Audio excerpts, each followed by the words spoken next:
Hello friends, welcome to my channel. So friends, ಇವತ್ತು ನಾವು sudden events ನಿಮ್ಮ ಲೈಫಲ್ಲಿ ಏನಾಗ್ಬೋದು ಅಂತ ನೋಡೋಣ ಫ್ರೆಂಡ್ಸ್. ಸೊ ಇದು 1 ವೀಕ್ ಎನರ್ಜಿ ಆಗಿರ್ಬೋದು ಫ್ರೆಂಡ್ಸ್, ಇಲ್ಲ ಅದಕ್ಕಿಂತಲೂ ಹೆಚ್ಚಿಗೆನೂ ಆಗಿರ್ಬೋದು. ಸೊ ಏನು ಸಡನ್ ಈವೆಂಟ್ಸ್ ಆಗ್ಬೋದು ಲೈಫಲ್ಲಿ, ಇಲ್ಲ ನಿಮ್ಮ ಮೈಂಡ್ ಸೆಟ್ಟಲ್ಲಿ ಅಂತ ನೋಡೋಣ ಫ್ರೆಂಡ್ಸ್. ಸೊ ಫ್ರೆಂಡ್ಸ್, ಸಡನ್ಲಿ ನಿಮ್ಮ ಲೈಫಲ್ಲಿ ನಿಮಗೆ ಇಂಬ್ಯಾಲೆನ್ಸ್ ಫೀಲ್ ಆಗಿ ಬ್ಯಾಲೆನ್ಸ್ ಮಾಡೋದ್ರ ಬಗ್ಗೆ ನೀವು ಕಲಿಬೋದು. ಸೊ ಪೇಷನ್ಸ್ನ ಕಲಿಬೋದು ನೀವು ನಿಮ್ಮ ಲೈಫಲ್ಲಿ ಅಂತ ಹೇಳ್ತೀನಿ ಫ್ರೆಂಡ್ಸ್. ಆ್ಯಂಡ್ ನೀವು ಡೊನೇಷನ್ಸ್ನ ಮಾಡೋದಕ್ಕೆ ಸ್ಟಾರ್ಟ್ ಮಾಡ್ಬೋದು ಅಂತ ಹೇಳ್ತೀನಿ ಫ್ರೆಂಡ್ಸ್. ಮೇ ಬಿ ನೀವು ದಾನ ಮಾಡ್ಬೋದು ಯಾರಿಗಾದರೂ ಏನನ್ನಾದರೂ ಅಂತ ಹೇಳ್ತೀನಿ. ಇಲ್ಲ ನಿಮ್ಮ ಫ್ರೆಂಡ್ಸಿಗೆ ಯಾರಿಗಾದರೂ ಫೈನಾನ್ಷಿಯಲಿ ಹೆಲ್ಪ್ ಬೇಕಂದರೆ ನೀವು ಹೆಲ್ಪ್ ಮಾಡೋ ಚಾನ್ಸಸ್ ಇರುತ್ತೆ.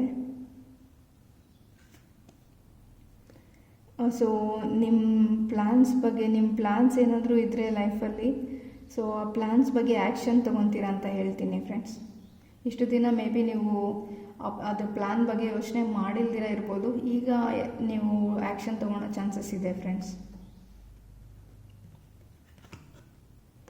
ಸೊ ಟವರ್ ಮೂಮೆಂಟ್ ಇದೆ ಫ್ರೆಂಡ್ಸ್, ಅಂದರೆ ನೀವು ಥಿಂಕ್ ಮಾಡೋ ವೇ ಬದಲಾವಣೆ ಆಗ್ಬೋದು ಫ್ರೆಂಡ್ಸ್.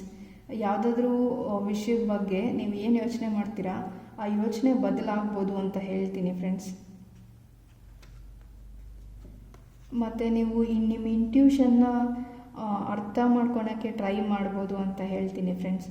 ಅಂದರೆ ನಿಮ್ಮ ಲೈಫಲ್ಲಿ ಏನಾಗಿದೆ, ಮುಂದೆ ಏನಾಗ್ಬೋದು ಅದ್ರ ಬಗ್ಗೆ ನಿಮ್ಗೇನಾದರೂ ಫಿಯರ್ಸು ಆ್ಯಂಗ್ಸೈಟೀಸ್ ಇದ್ದರೆ, ಸೊ ನಾನು ಅದರಿಂದ ಹೆಂಗೆ ಹೊರಗೆ ಬರಬೇಕು ಅಂತ ಯೋಚನೆ ಮಾಡೋ ಚಾನ್ಸಸ್ ಇದೆ ಫ್ರೆಂಡ್ಸ್.